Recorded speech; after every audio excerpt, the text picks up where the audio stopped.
This episode of Jack is brought to you by Weaver Leather.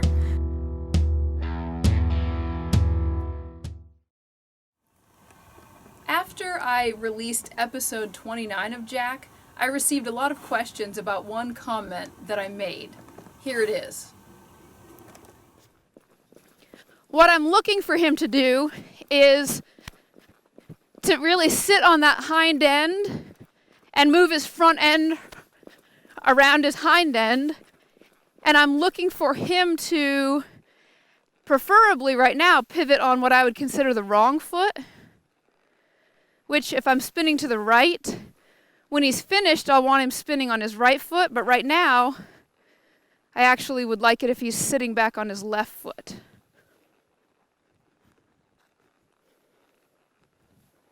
Ooh.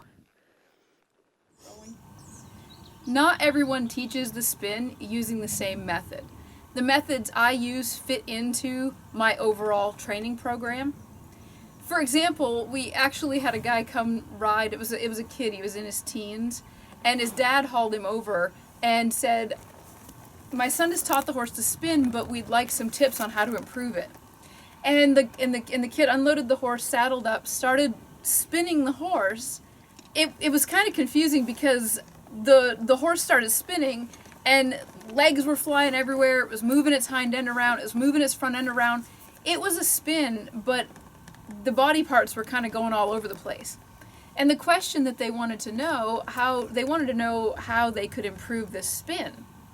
Well, Jesse and I were watching it and we said, "How did you teach this spin?" And so what they ended up telling us was that they taught the spin by actually taking the horse into a small silo. So a round, small area. And the kid just kind of kept kicking and bumping on the horse until the horse started to figure out to go around.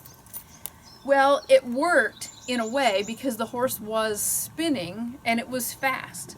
It wasn't correct and it wasn't very pretty. But the problem is the foundation, there was none. Because they couldn't handle the horse, because they couldn't bend, spiral out, counterbend, and handle the horse, we didn't really have a good way to improve it aside from going back and putting all that handle on the horse. So the way that I've taught my horses to spin is by using all the foundation training that I've been showing you. I want to teach the horse to bend, spiral out, and counterbend. And then I'm going to use that while I'm spinning the horse. I personally like to get the horse's hind end locked in because I think that I can get their shoulders at the right angle to spin. So if you watch this slow motion version of Newt spinning, you can see that I've got Newt very rocked onto his hind end. So he's very sitting down looking on his hind end. He's pivoting on what would be considered by many to be the incorrect foot. It's not where he will end up in the end. And he is, with his front end, stepping very clean. His inside front leg is stepping out of the way, and his front leg, the outside front leg, is stepping over nice and clean. And this is all being done in slow motion.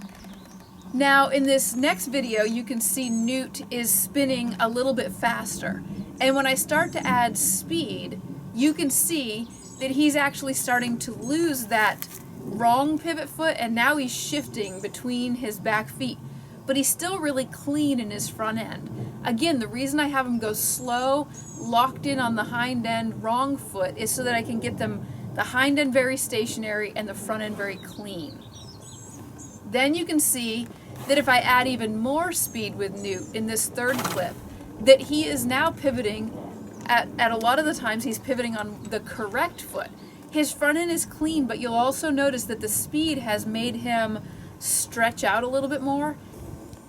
His front feet aren't quite as close together, meaning his front feet aren't quite as close to his hind feet as they were in the first clip when he was pivoting on the wrong foot and going slow but very correct.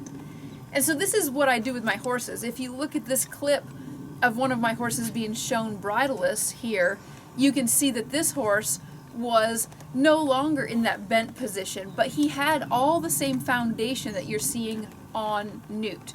And yet you can see that he was very fast. The speed in the end isn't necessarily determined by the training technique that I use to get there. It's determined by the horse's athletic ability. So this little bay horse, Vaquero, he could spin because he was very quick-footed and athletic.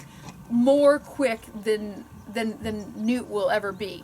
And so Newt has the same foundation training, but Vaquero had the ability to take it to a higher level.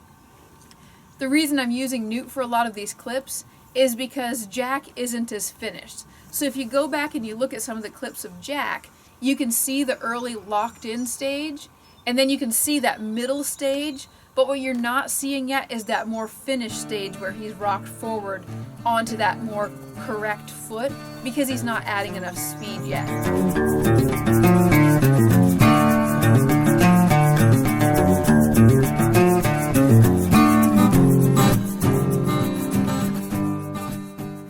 One place where I would not teach a horse to spin on the incorrect foot, an example of a place where I would not use this technique, even though I use this for my reining horses all the time, would be if I were just going to teach a horse to do a correct horsemanship type pivot.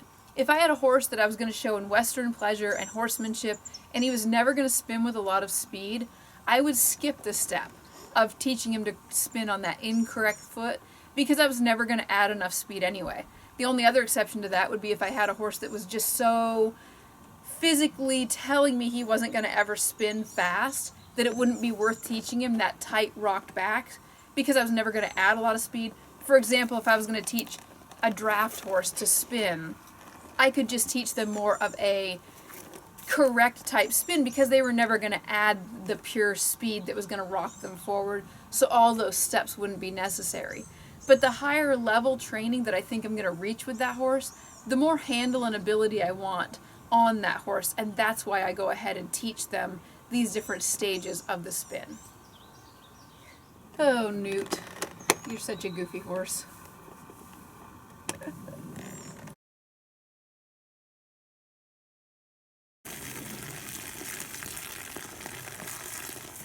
This might make the bloopers real. I won't be taking off those bell boots.